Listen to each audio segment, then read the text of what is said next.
Uma boa noite a cada um e a cada uma que nos acompanha neste domingo, onde nós queremos estar celebrando o nosso culto a Deus, celebrando com louvores, com a palavra. Hoje também, que é o último domingo antes de começarmos o período da Quaresma. Após esse domingo, contando 3 dias, então nós iniciamos quarta-feira de cinzas. É um tempo onde é um pré-preparo para nós estarmos revisando, revendo nossa vida e também colocando em ação aquilo que vemos e ouvimos a partir das Sagradas Escrituras. Este domingo é conhecido pelo nome de Estomirri, em latim, porque quer dizer és minha rocha. És minha é a tradução mais correta sobre isso. Ou seja, Deus é a nossa rocha, o nosso sustento, a nossa fortaleza. E queremos ser saudados por esta palavra que se encontra no livro de Salmos, o capítulo 31, os versículos 1 a 5, que nos dizem assim: Em ti, Senhor, me refugio, não permitas que eu seja envergonhado. Salva-me por causa da tua justiça, inclina o teu ouvido para me escutar e livra-me depressa. Que tu sejas para mim rocha de proteção, fortaleza onde eu estarei seguro. És minha rocha e minha fortaleza, por causa do teu nome, guia-me e conduze-me. Tira-me da armadilha que me prepararam, pois só em ti encontro proteção. Em tuas mãos entrego o meu espírito, resgata-me, Senhor, pois és um Deus fiel. É nesta certeza de que Deus é quem conduz a nossa vida, é Ele quem nos dá tudo aquilo que nós precisamos. Em si é Ele que é o nosso refúgio, a nossa rocha. Todas as outras coisas contribuem, auxiliam para a nossa vida, mas o nosso centro, a forma com a qual vivemos, deve ser a partir dos planos de Deus para mim e para você. Assim nós fizemos e realizamos este culto em nome do nosso Deus, que é Pai, Filho e Espírito Santo. Amém. Queremos ter um momento de confissão de pecados. Abaixa a sua cabeça, silencia seu coração.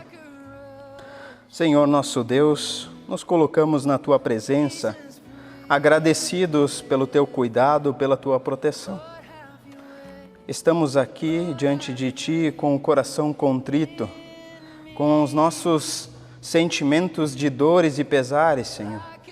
Porque muitas vezes temos nos afastado da Tua vontade, muitas vezes temos brigado com as pessoas que estão em nossa casa, com as pessoas que estão ao nosso redor. Muitas vezes temos sido grossos, muitas vezes também, Senhor, colocamos a nossa vontade em cima da vontade das outras pessoas. Ou seja, somos orgulhosos, somos avarentos, gostamos de sempre ter mais e não nos contentamos, Senhor, com aquilo que Tu nos dás no nosso dia a dia. As nossas palavras têm sido muito duras para as pessoas com as quais amamos. Não sabemos viver em comunhão, mais nos ferimos do que nos curamos e nos ajudamos. Assim, ó Deus, pedimos que estejas nos orientando. Colocamos a cada uma dessas nossas dificuldades, desses nossos problemas, dos nossos pecados nas Tuas mãos, para sentirmos, Senhor, a Tua cura, para sentirmos, Senhor, a mudança. Porque nós, pelas nossas próprias forças, simplesmente buscamos o caminho mais fácil e não, Senhor, a mudança e muito menos a solução. Coloca em nós esse desejo, essa vontade de mudarmos, Senhor, para caminharmos para Ti, para aquilo que Tu tens preparado. Assim, ó Deus, confessamos os nossos pecados em nome do Teu Filho, Jesus Cristo. Amém. Deus ouve a nossa oração e nesta certeza existe na Bíblia um versículo muito usado pelo povo de Israel no seu tempo, que nos diz assim: então, se o meu povo se humilhar e chamar pelo meu nome, buscar a minha presença, se afastar dos seus maus caminhos, eu os ouvirei e perdoarei os seus pecados e restaurarei a sua terra. Nesta certeza, Deus nos perdoa dos nossos pecados e quer nos abraçar, assim como o Pai abraça seu Filho. Que assim nós possamos ter essa certeza em nome de Cristo Jesus, nosso Senhor. Amém. Fecha teus olhos, oremos. Deus de bondade e misericórdia, na certeza de que Tu cumpres as Tuas promessas, de que estás conosco, de que nos conduz, de que nos ama. Temos esta certeza até mesmo pela saúde e pelo dia de hoje que Tu nos deste. Assim, ó Deus, Te agradecemos pela saúde, pela vida, pelas pessoas que Tu colocaste ao nosso redor, que nos protegem, que olham por nós, que se preocupam. Te agradecemos pelo alimento que não falta na mesa. Te agradecemos, Senhor, pelo clima. Te agradecemos pelo que temos de vestir. Te agradecemos, Senhor, porque Tu nos dás força quando nós já temos muito desânimo e muita vontade de abandonar o barco. Também, Senhor, intercedemos pedindo que dê-nos amor, tranquilidade, paz. Abre os nossos corações para seguirmos ajudando a cada um e a cada uma que está ao nosso redor. Que não nos apeguemos nas coisas que nós temos, mas que olhamos uns para os outros e vemos a bondade, o amor, a misericórdia. Que não seja o nosso trabalho o nosso Deus, que não seja o dinheiro o nosso Deus, que não seja, Senhor, as coisas materiais os nossos deuses, mas que somente Tu, que és um Deus de bondade, de misericórdia, que derrama, que se entrega por nós, que morreu em nosso lugar, seja o único lugar para o qual nós estejamos caminhando. Assim, agradecidos por este amor e por esta misericórdia, oramos em nome do Teu Filho, Jesus Cristo. Amém. Eu só confio no Senhor, que não vai falhar. Eu só confio no Senhor, sigo a cantar. Se o céu chegar a escurecer e o sol tornar, eu só confio no Senhor, que não vai falhar. Posso confiar, posso confiar, posso confiar, que o lar no céu Cristo vai me dar. Se o céu chegar a escurecer e o sol tornar, eu só confio no Senhor, que não vai falhar.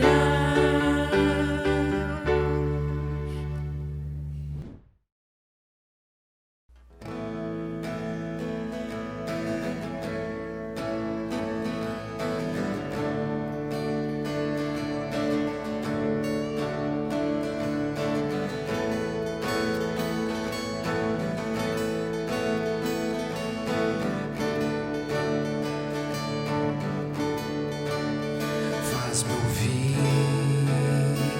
tua voz, mais que a todas as vozes, sobre as distrações do mundo aqui. Faz-me ouvir tua voz, mais que a todas as vozes, sobre as distrações do mundo aqui.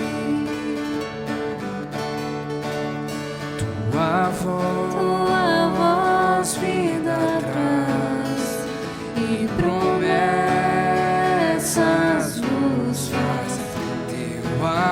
Teu amor vale mais que as riquezas deste mundo.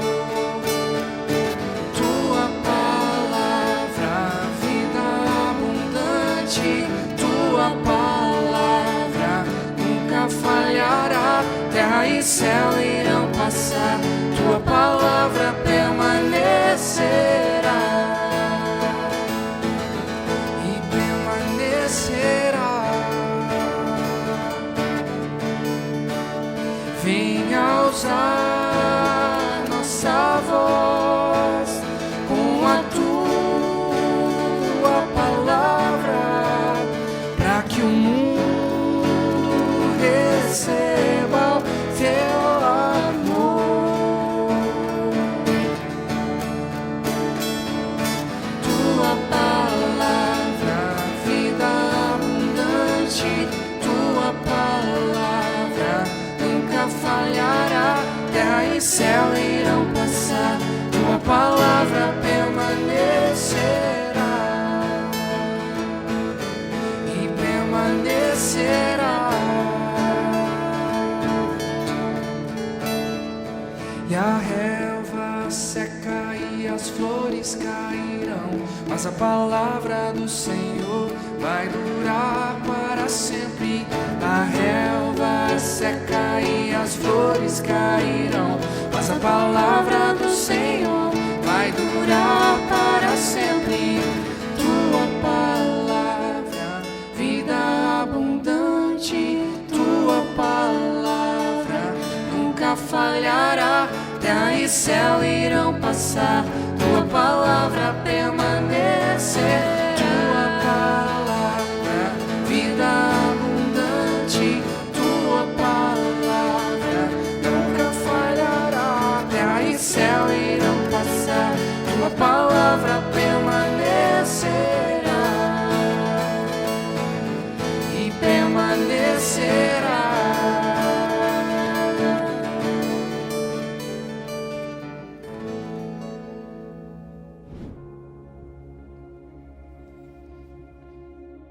Olá, meus queridos, é uma alegria estar aqui com vocês nessa noite, poder trazer a palavra.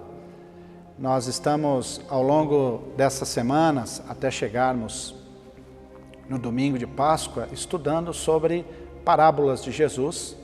Foram parábolas que Jesus ensinou na Galileia, período onde ele teve mais ativamente no seu ministério, e aonde contém nessas parábolas boa parte do seu ensino. E é interessante que as parábolas, elas são justamente isso, são histórias que Jesus retira do seu cotidiano, do seu dia a dia, histórias que têm a ver com elementos da cultura local, da agricultura, da pecuária, da vida das pessoas, das transações monetárias, da relação de pais e filhos. E esses elementos, então, Jesus explora. E ele, a partir dessas histórias contadas por ele, ele tira princípios para a vida das pessoas. E as parábolas, elas também estão relacionadas com um grande tema que Jesus aborda ao longo das Escrituras, que é o reino de Deus. O reino de Deus, onde nós temos no reino de Deus a manifestação mais plena e absoluta da vontade de Deus, onde o seu governo é vivido e manifesto mais intensamente na vida das pessoas e no lugar onde elas se encontram. esse reino de Deus inaugurado por Jesus. E é onde ele vai ser consumado, então, com a segunda vinda, quando ele vier para buscar os seus e quando ele vier para o grande dia do juízo. E ao longo dessas semanas, então, nós queremos explorar alguns desses textos e perceber o que essas histórias contadas e retiradas do cotidiano das pessoas têm a ver com a sua vida e tem a ver com a minha vida. E hoje eu gostaria de olhar a primeira dessas parábolas que se encontra no Evangelho de Lucas. Uma característica muito interessante também das parábolas que nós podemos observar é que a parábola ela sempre se propõe, na maioria das vezes, ela se propõe a responder a uma pergunta. E Jesus, como um excelente professor, mestre, como um rabi, ele usava de um artifício dos grandes mestres. Diante das perguntas que eram lhe colocado, ao invés de ele responder com respostas absolutas, sim, não, ou ele dá o caminho da compreensão que ele entendia sobre aquele assunto, Jesus ele devolve com uma história. Normalmente ele devolve com uma pergunta. E essa história é a própria resposta daquilo que Jesus está propondo. E ele devolve então para o seu interlocutor, para aquela pessoa que perguntou, para que ela mesma possa, ao ouvir, ao meditar, ao pensar sobre essa história, tirar as suas próprias conclusões a respeito da pergunta que ela mesma havia feito. E no contexto da nossa história de hoje, acontece exatamente a mesma coisa. O grande tema da parábola que nós vamos ver é sobre o propósito das nossas vidas. O que nós estamos fazendo com o tempo e o que nós estamos fazendo com o recurso que Deus tem nos dado. Como nós temos vivido a nossa vida e como nós temos usado dos recursos que Deus tem permitido que nós alcancemos ao esforço do nosso trabalho, do nosso empenho, o que nós fazemos com isso. E a pergunta de hoje ela começa no Lucas capítulo 12, verso 13, quando diz o seguinte: alguém da multidão lhe disse: mestre, dize ao meu irmão que divida a herança comigo. Percebam que nós temos aqui um tema muito atual nos nossos dias. Um tema sobre a herança, divisão de herança. Quem de nós já não passou por uma situação assim, ou quem de nós não conhece alguém muito próximo que já participou por uma situação assim? Aonde quando morre a matriarca, o patriarca da família, então aquele momento da divisão dos bens se torna um verdadeiro inferno. Aonde irmãos se degladiam com irmãos, cunhados, aonde há uma verdadeira disputa, porque se sentem injustiçados com a parte que lhes coube da herança, se sentem de alguma forma lesados naquela divisão, por algum motivo acham que deveriam ter ficado com uma parte maior ou com uma parte melhor dos bens, então, que ali é repartida. E há uma verdadeira desagregação da família. Muitas famílias se dissolvem nesse momento de partilhar a herança, porque não encontram um acordo daquilo que consideram justos. E veja que aqui nós temos uma situação muito semelhante. Esse homem, esse rapaz, ele pede para que Jesus interceda por ele em favor não só de uma partilha justa da herança, mas o texto diz: interceda em meu favor, que ele divida a herança comigo. Ou seja, de alguma forma, de alguma maneira, esse homem, ele se sentia lesado, ele se sentia prejudicado pela partição da herança que foi feito. E ele queria então que alguém fosse e agisse com justiça diante do seu caso. E é interessante que aqui Jesus ele se nega a participar desse pedido. O verso 14 diz o seguinte: Jesus respondeu: homem, quem me designou juiz ou árbitro entre vocês? Por que você está escolhendo a mim para que eu julgue a sua situação e a do seu irmão e a da sua família? Eu não me sinto competente. Olha, Jesus avaliando a si mesmo, não se julgando hábil ou entendendo que essa não era a sua função, de que ele não deveria participar dessas coisas.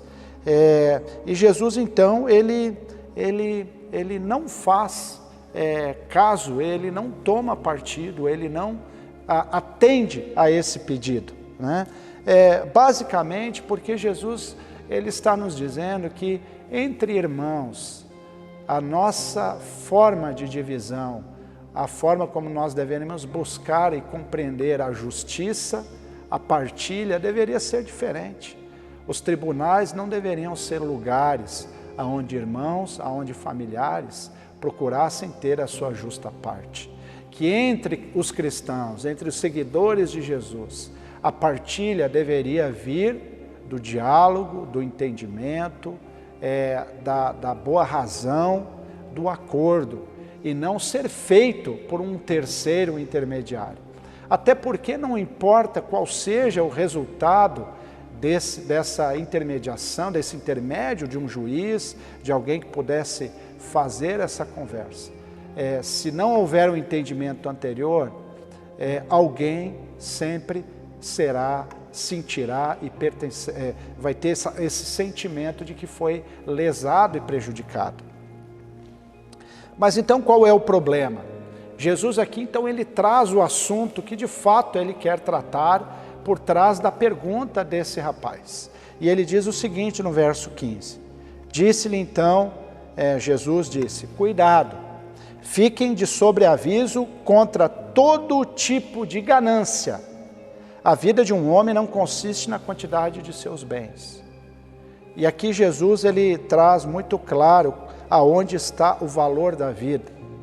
Há uma outra tradução da Bíblia que diz que nós devemos nos guardar de toda avareza.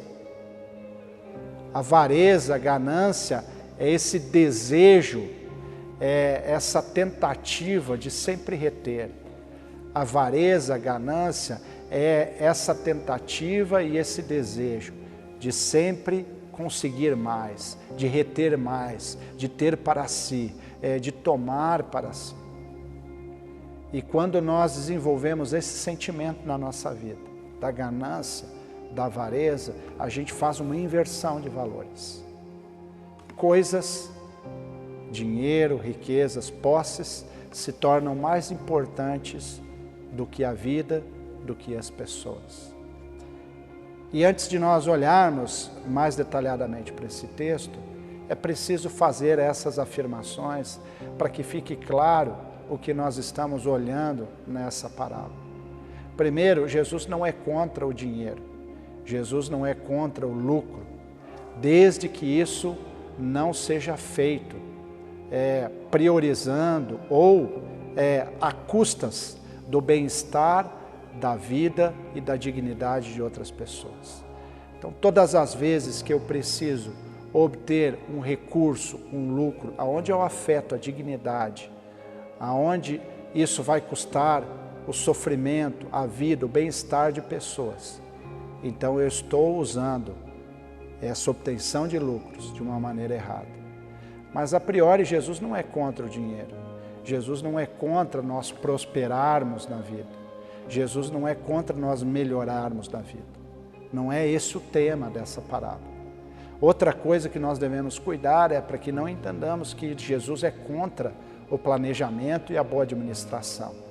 Porque nós vamos ver ao longo dessa parábola que esse homem, ele organizou a sua vida, ele planejou, ele se empenhou para ter o resultado daquilo que ele conquistou ao final da sua vida. Então, nenhuma coisa e nem outra é verdadeira. Jesus não é contra o planejamento, nem a provisão, nem a administração dos bens, assim como ele também não é contra as riquezas. Mas é a inversão disso. Aonde que nós colocamos o nosso coração, aonde que nós colocamos a nossa energia e aonde que nós colocamos a esperança e a segurança da nossa vida. Esse é o ponto central dessa história. Então vamos olhar para essa história que diz o seguinte, verso 16. Então Jesus contou esta parábola. A terra de certo homem rico produziu muito bem. E ele pensou consigo mesmo, o que vou fazer? Não tenho onde armazenar minha colheita. Então disse, já sei o que fazer, vou derrubar os meus celeiros e construir outros maiores. e ali guardarei toda a minha safra e todos os meus bens. E direi a mim mesmo, você tem grande quantidade de bens armazenados para muitos anos.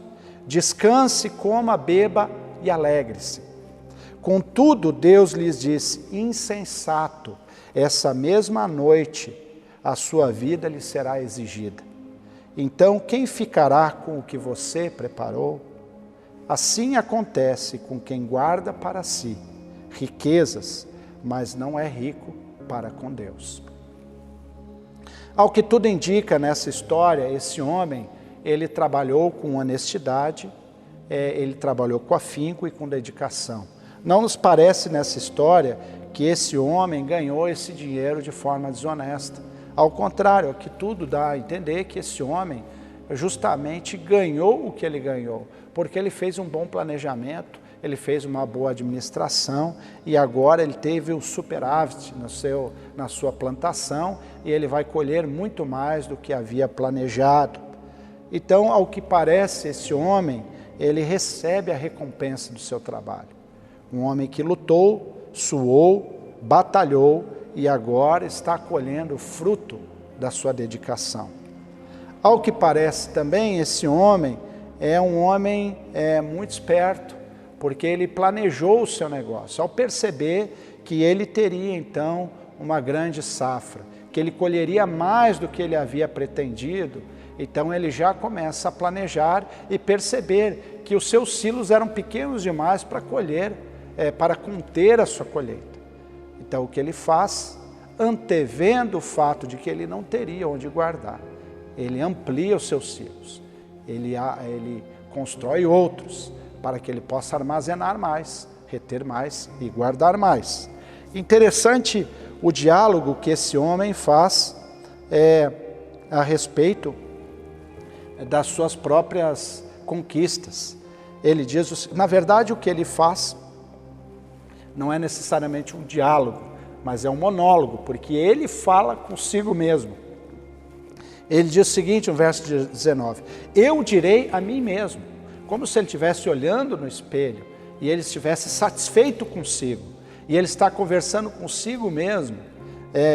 E ele diz o seguinte, ele olha para ele mesmo e ele diz, você tem grande quantidade de bens armazenados para muitos anos, descanse, coma, beba e alegre-se.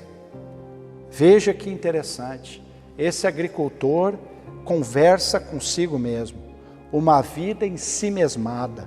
Eu, meu, para mim, comigo, é uma vida onde o foco está em si mesmo. Uma vida onde tudo gira em torno daquilo que ele pretende, dos seus sonhos, dos seus planos, da sua segurança, do seu bem-estar. Ele nem sequer inclui a família dele. Nem sabemos se ele tem família. Tal é o descaso que ele tem com as pessoas que são à sua volta. Ao que tudo parece, é uma pessoa voltada para si, para o seu benefício, para a sua alegria, para o seu prazer, para o seu lucro. E aqui nós temos um argumento muito difícil de contestar nos nossos dias.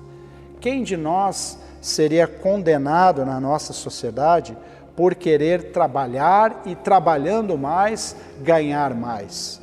Nós vivemos numa sociedade onde nós temos essa ideia de que o nosso trabalho, o nosso suor, o nosso empenho serão recompensados com mais recurso, com mais prestígio, e isso nos dará uma segurança.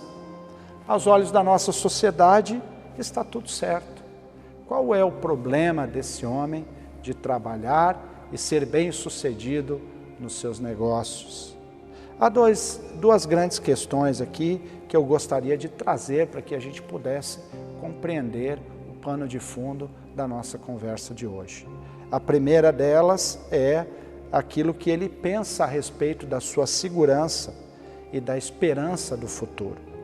Ele diz para si mesmo, você tem grande quantidade de bens armazenado para muitos anos. Ou seja, um dos efeitos colaterais do dinheiro é justamente criar essa falsa ideia, essa falsa garantia de que por eu ter mais recurso, a minha vida ela vai ser alongada, a minha vida vai ser ampliada, né?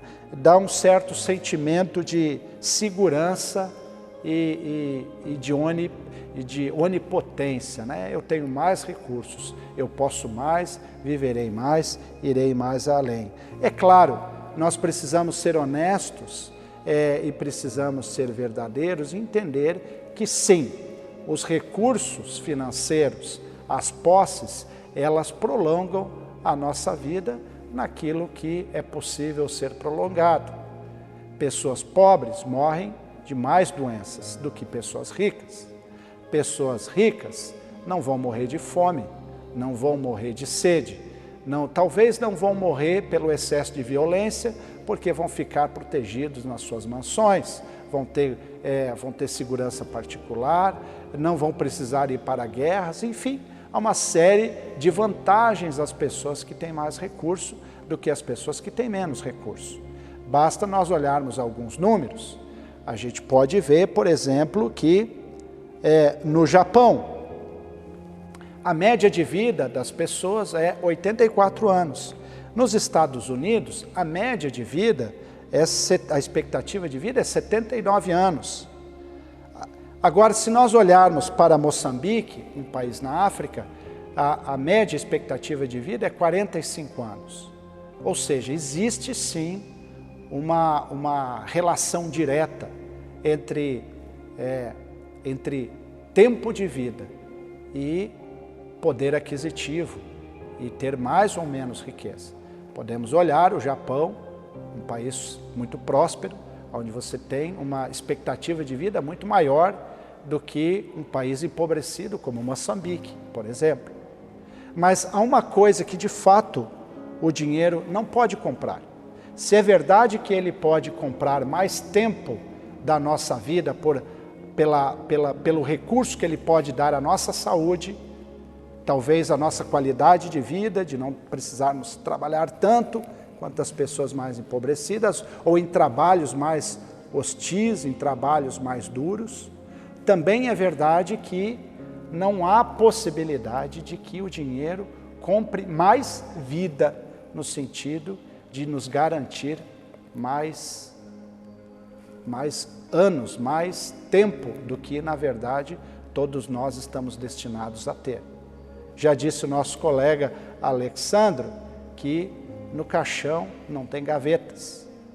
Ou seja, todos os recursos que nós obtivermos, tudo aquilo que nós ganharmos em nossa vida, tudo aquilo que conseguimos construir, todo o patrimônio que conseguimos juntar, ele não vai adiantar de nada quando nós morrermos. E, meus queridos, pode ser que o dinheiro sim prolongue algum tempo de vida, mas ele não nos garante a vida eterna. O dinheiro não compra o nosso lugar para onde iremos depois desses anos que viveremos aqui. O dinheiro não compra, e talvez nós podemos ter no máximo um sepultamento mais luxuoso, mas nós sairemos desse mundo da mesma forma que entramos.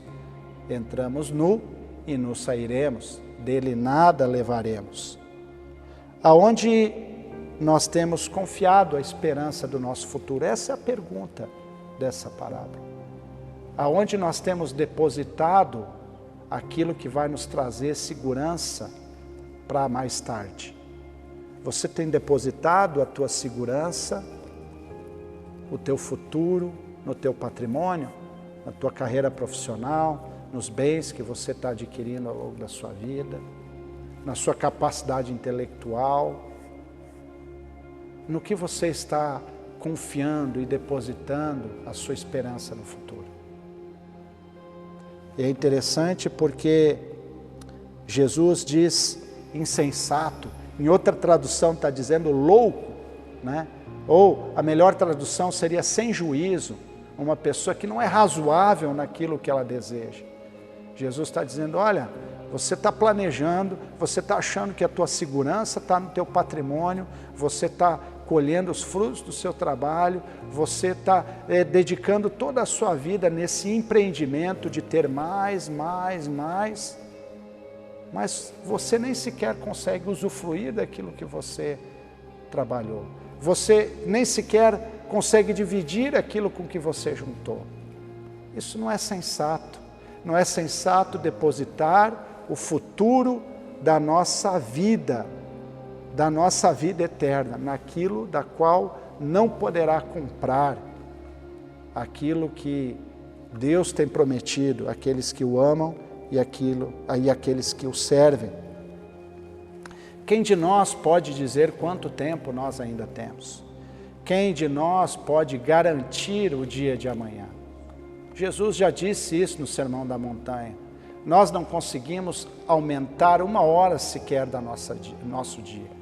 Quando chegar a nossa hora, não importa quanto dinheiro tivermos, não importa o tamanho do patrimônio, não importa o quanto nós trabalhamos, isso não será contabilizado na hora que nós tivermos que prestar contas da nossa vida.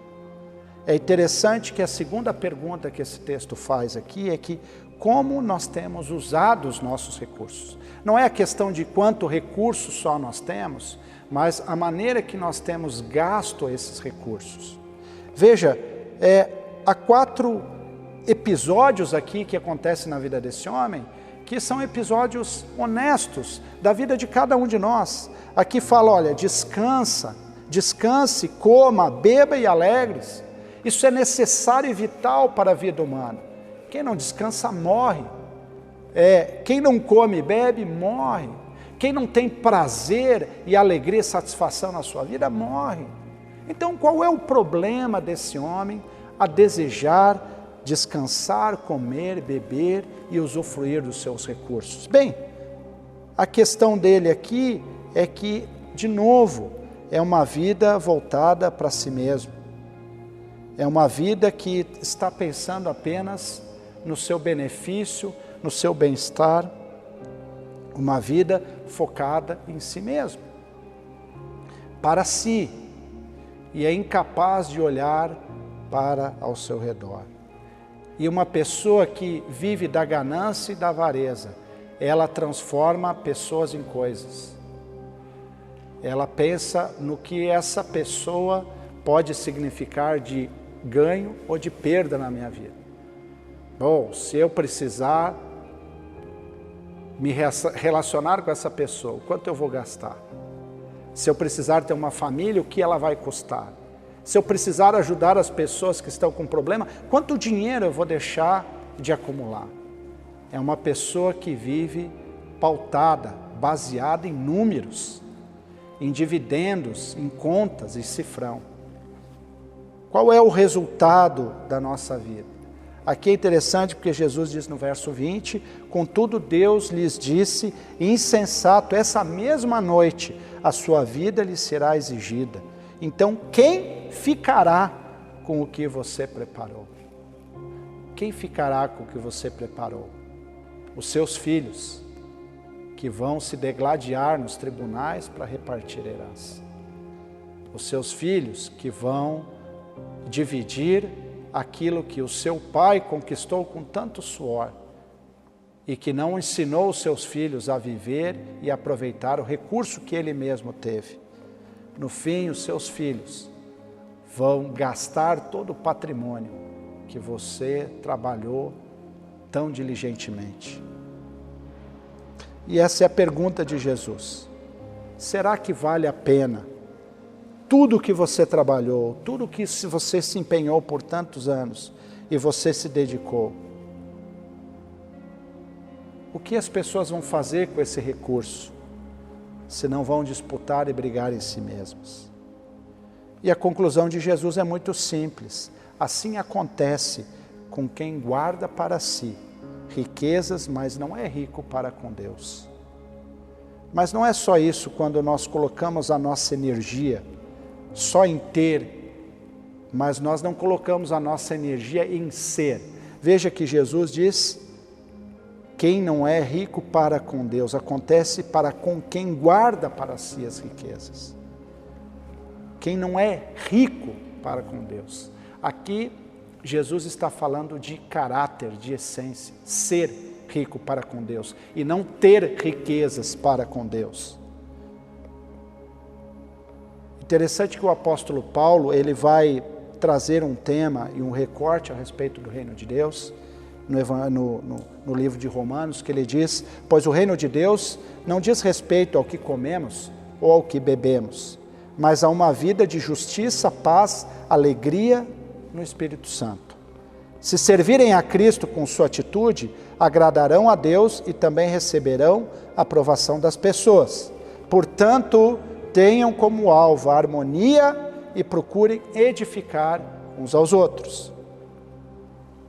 O apóstolo Paulo aqui ele aponta algumas formas de nós desenvolvermos o nosso investimento financeiro para com Deus. Como nós usamos e como nós somos ricos para com Deus. Nós somos ricos para com Deus quando nós buscamos uma vida de justiça. Nós somos ricos para com Deus quando nós buscamos uma vida de paz. Nós somos ricos para com Deus quando nós procuramos uma alegria no Espírito. O que significa alegria no Espírito?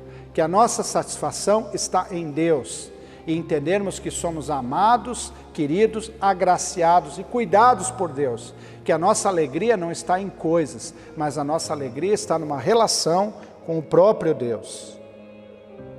Então a nossa riqueza para com Deus, ela passa a ser medida por uma outra balança, por uma outra régua, por um outro critério.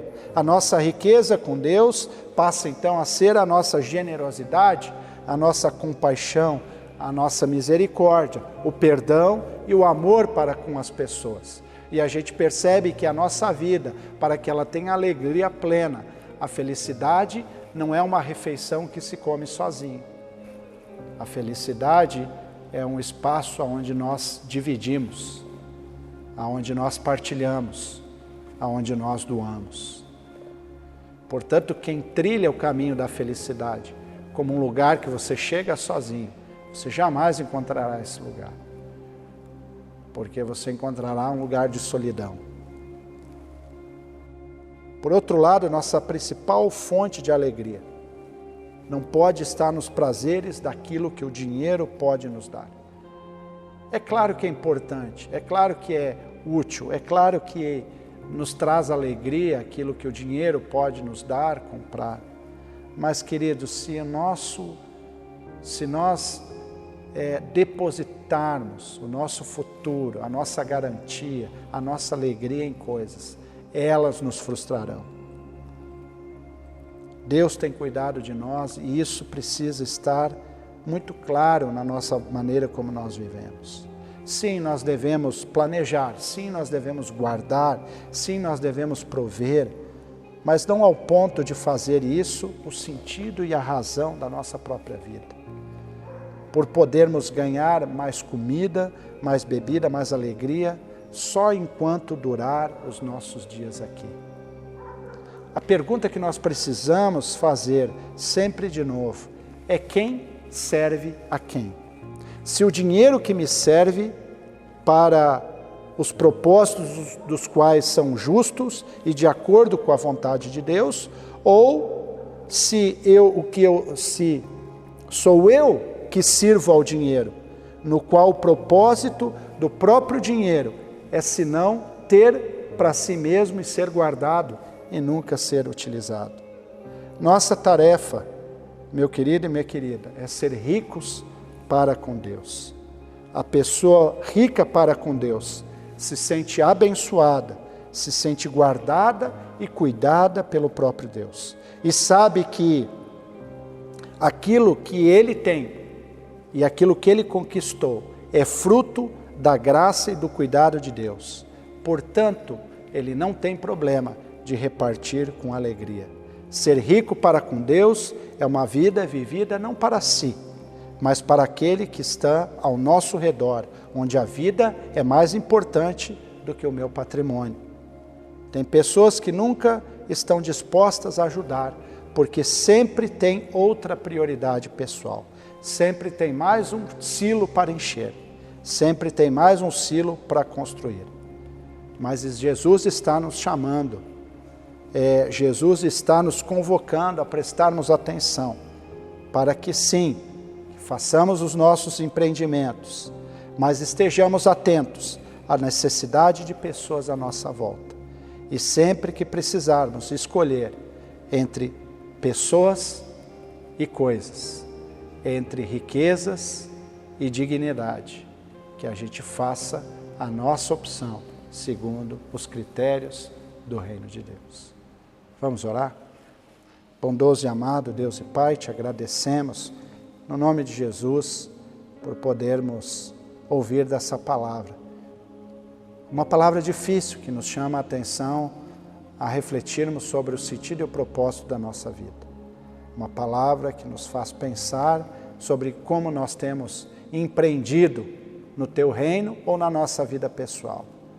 Se estamos preocupados em só ampliarmos os nossos celeiros e ajuntarmos mais para nós mesmos, ou se nós também estamos atentos à realidade que está na nossa volta, ao que o Senhor nos convida e nos chama, a sermos agentes de bênção, de misericórdia e de compaixão. Fica conosco. Assim te pedimos, no nome de Jesus. Amém.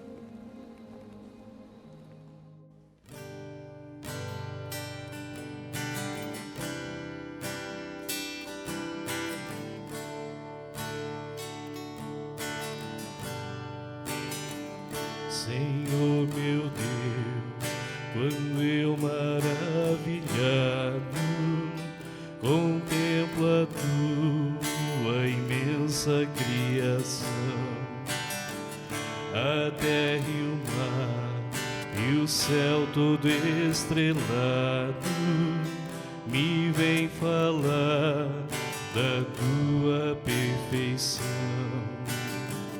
Então minha alma canta-te, Senhor, grandioso és tu, grandioso és tu. Então minha alma canta-te, Senhor, grandioso és tu, grandioso és tu. E quando eu penso em quanto Deus me ama, que em meu lugar na cruz Jesus sofreu, a gratidão meu coração inflama, pois foi por mim e Ele padeceu. Então minha alma canta-te, Senhor, grandioso és tu, grandioso és tu. Então minha alma canta-te, Senhor, grandioso és tu, grandioso és tu. Tua palavra veio revelar-me o eterno alvo que devo alcançar. Com tantas bênçãos vens presentear-me eternamente, hei de te louvar. Então minha alma canta-te, Senhor, grandioso és tu, grandioso és tu. Então minha alma canta-te, Senhor, grandioso és tu, grandioso és tu.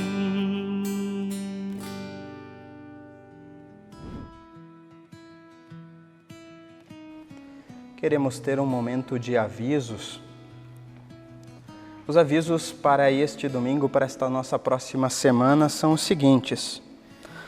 Nós estamos retomando os nossos cultos presenciais na mesma frequência em que eram antes da pandemia.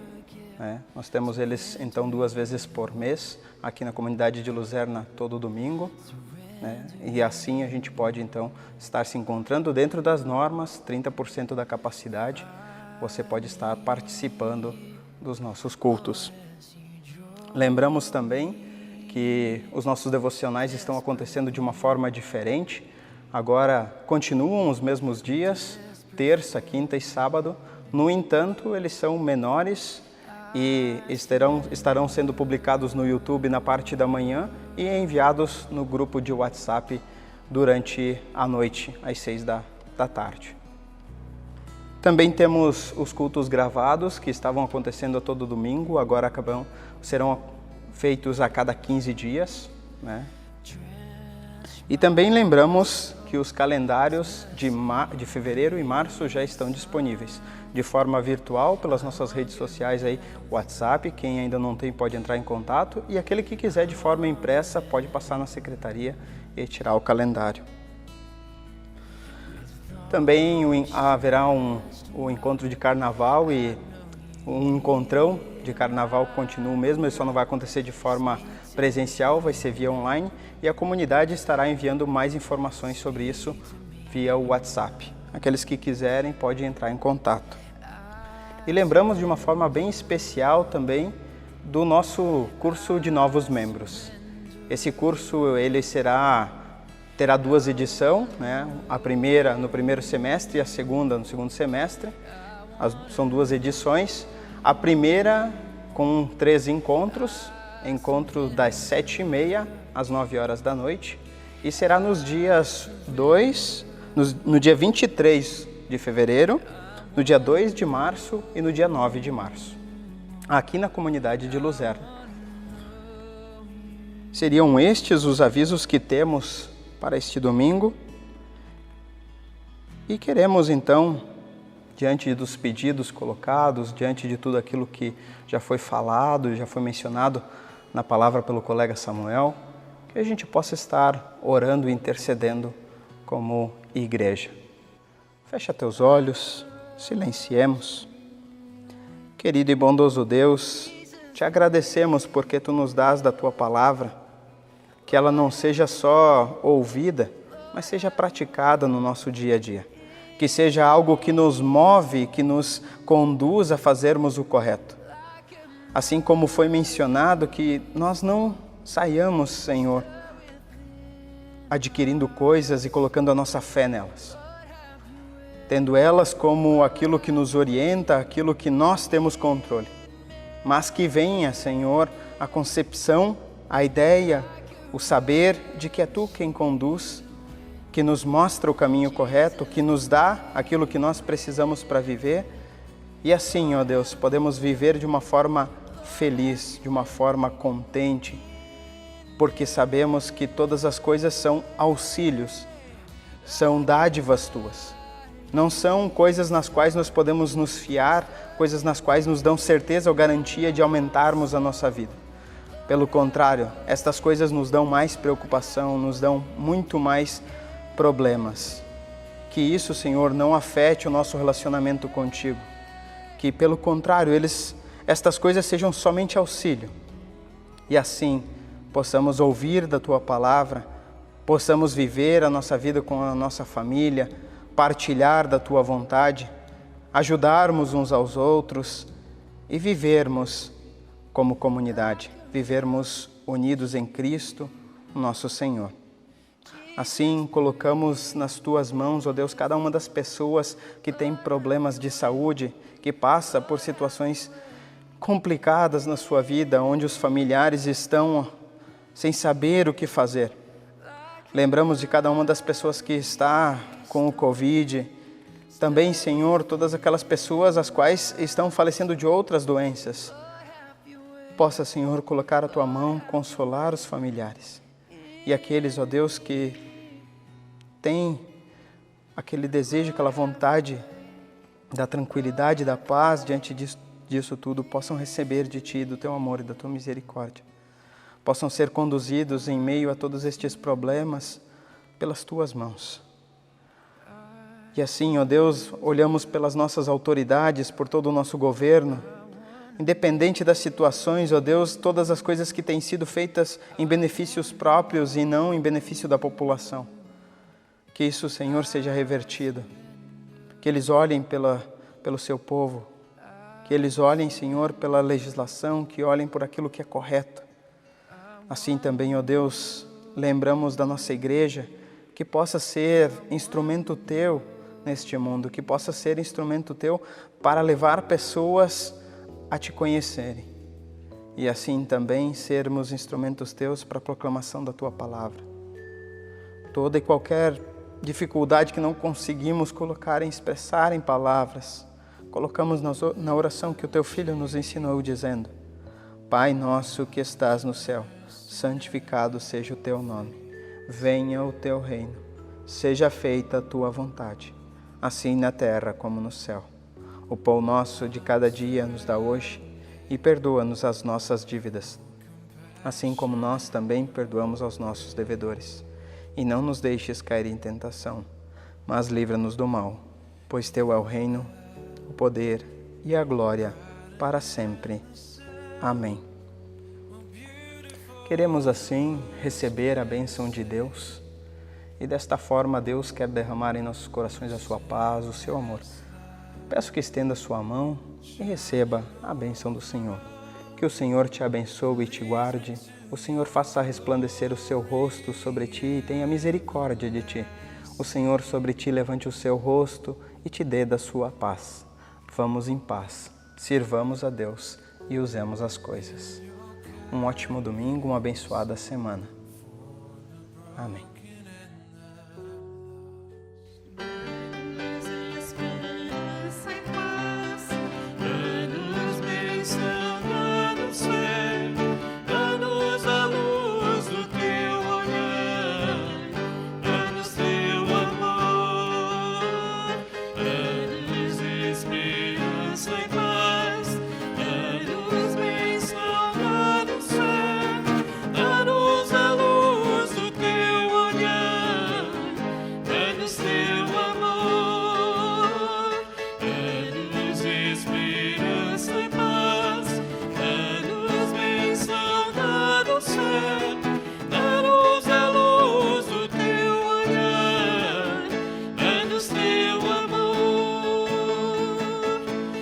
Stay.